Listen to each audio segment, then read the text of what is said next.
the pleasure to present to you Dr. Martin Luther King, Jr.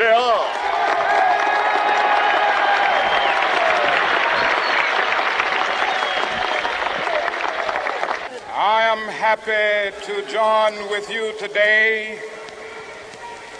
in what will go down in history as the greatest demonstration for freedom in the history of our nation.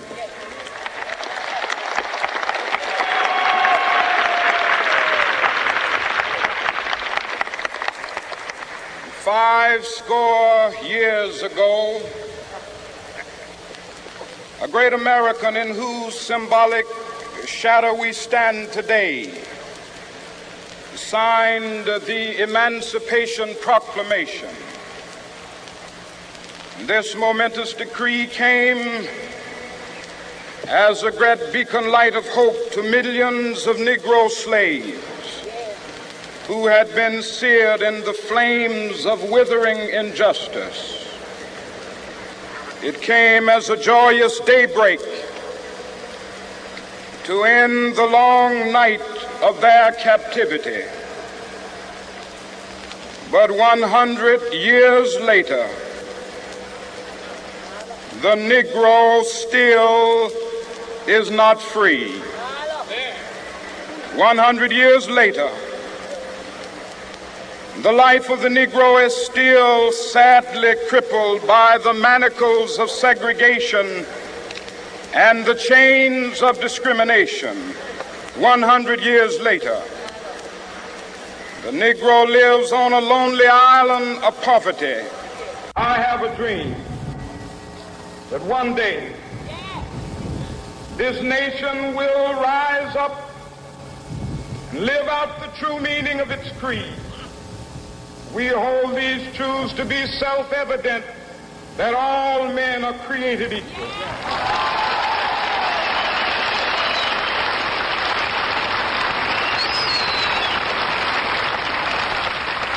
I have a dream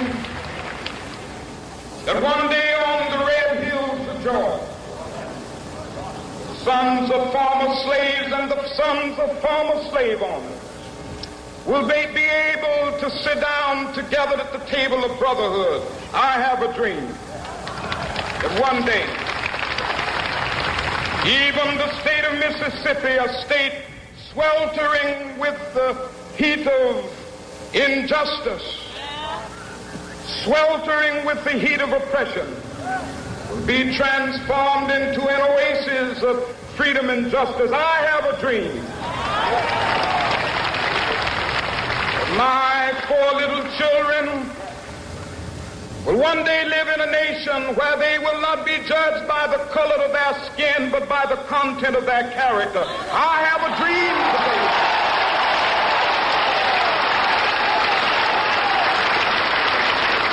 I have a dream that one day, down in Alabama with its vicious racists, with its governor having his lips dripping with the words of interposition and nullification. One day right there in Alabama, little black boys and black girls will be able to join hands with little white boys and white girls as sisters and brothers. I have a dream today.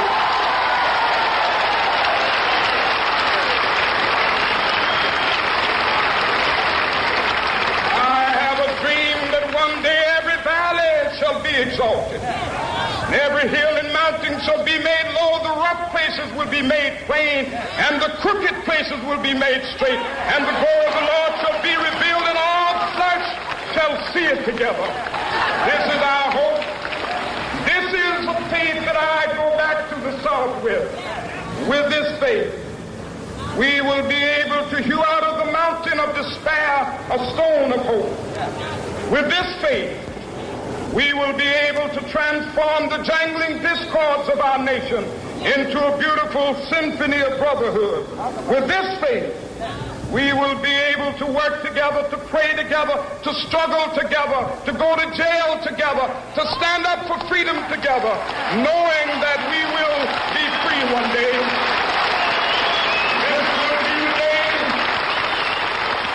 This will be the day when all of God be able to sing with new meaning, my country, tears of thee. Sweet land of liberty, of thee I sing. Land where my fathers died, land of the pilgrim's pride. From every mountainside, let freedom ring. And if America is to be a great nation, this must become true. And so let freedom ring. From the prodigious hilltops of New Hampshire, let freedom ring. From the mighty mountains of New York, let freedom ring. From the heightening Alleghenies of Pennsylvania, let freedom ring. From the snow-capped Rockies of Colorado, let freedom ring. From the curvaceous slopes of California. But not only that, let freedom ring from Stone Mountain of Georgia. Let freedom ring from Lookout Mountain of Tennessee. Let freedom ring from every hill and molehill of Mississippi, from every mountainside. Let freedom ring, and when it happens,